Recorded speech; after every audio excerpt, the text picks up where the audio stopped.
parce que les femmes se débrouillent toutes seules, donc je refuse d'être héroïsé. Et j'ai été invité à travailler au Japon, où 30% des garçons décrochent. Et ils décrochent de tout.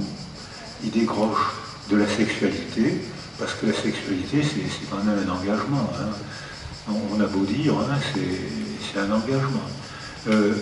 Et donc, ils ont décroché de la sexualité, ils ont décroché de l'école, ils ont décroché de l'aventure sociale. Les Japonais appellent ça le hikikomori. Ils s'enferment avec des écrans et ils tirent les rideaux et ils s'engourdissent. Mort, où est ta victoire? Hein, c'est une victoire tragique. C'est une mort sociale, une mort psychique qui arrive. J'ai été invité au Québec, où le même phénomène arrive, aux États-Unis. Je crois qu'il pointe son nez en France, donc ça va être un problème, surtout avec le virus. Alors là, le virus, on s'est rendu compte que, contrairement à ce qu'on avait prédit, j'avais dit les garçons qui décrochent plus que les filles vont décrocher à l'occasion du virus. Alors, les garçons et les filles décrochent pareil. Les chiffres sont les mêmes et ils sont énormes. Les adolescents, actuellement, on est à presque 40% de dépression chez les adolescents, de décrochage. C'est faramineux. On est en train, le virus est en train de massacrer toute une génération de jeunes et d'adolescents qui ne transportent pas le virus, mais qui vont rater une période sensible de leur développement. Donc je vais terminer en disant que maintenant c'est les récits qui peuvent galvaniser ou inhiber.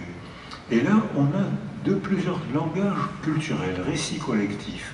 On voit que le langage totalitaire qui réapparaît aujourd'hui, je sais où est la vérité, si vous souffrez, s'il y a un virus, c'est les étrangers, les Arabes, au Moyen-Âge c'était les Juifs, beaucoup d'épidémies de peste sont parties de Marseille, hein. Plusieurs.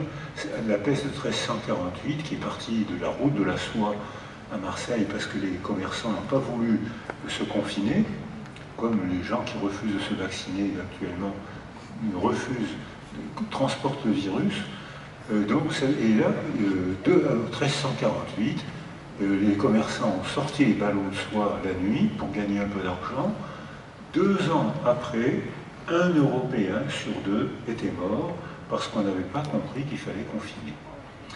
Une nouvelle épidémie de peste est arrivée par Marseille en 1720, même principe, les commerçants refusent le confinement au Frioul, ils débarquent les biens et les ballots de soie à cause de la foire de Beaucaire pour les vendre, ils les vendent, mais là on avait compris ce qu'était le confinement.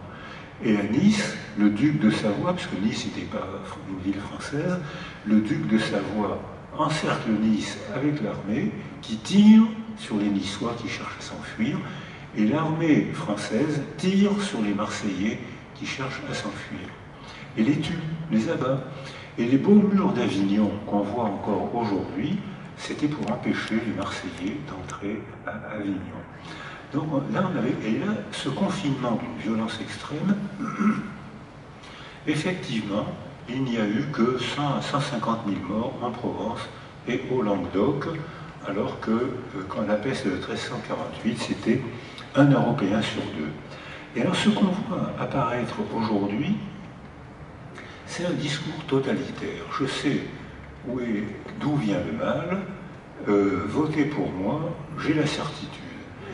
Et ça, c'est un discours inquiétant parce que, comme Michelet, l'historien, disait, quand dans une société il y a un désert de sens, quand on ne sait plus où on va, un gourou prend le pouvoir, un sauveur.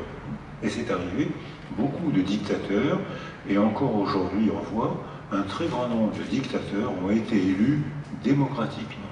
Hitler a été élu démocratiquement. Erdogan a été réélu. J'ai travaillé il n'y a pas longtemps en Roumanie. Si Ceausescu revenait en Roumanie aujourd'hui, les sondages que j'ai entendus il y a 2-3 mois, il aurait 60% des voix pour lui. Donc c'est très inquiétant parce que quand on vit une période de désorganisation, très peu de gens gardent leur liberté intérieure. On a envie d'avoir un sauveur, on a envie que quelqu'un nous dise où est la vérité, on demande qu'à le suivre, on demande qu'à se soumettre, et la tragédie se met en place. Voilà, je pense qu'avant mon exposé, vous aviez les idées claires. J'espère maintenant qu'elles sont confuses. Merci de m'avoir écouté. On a un quart d'heure de questions.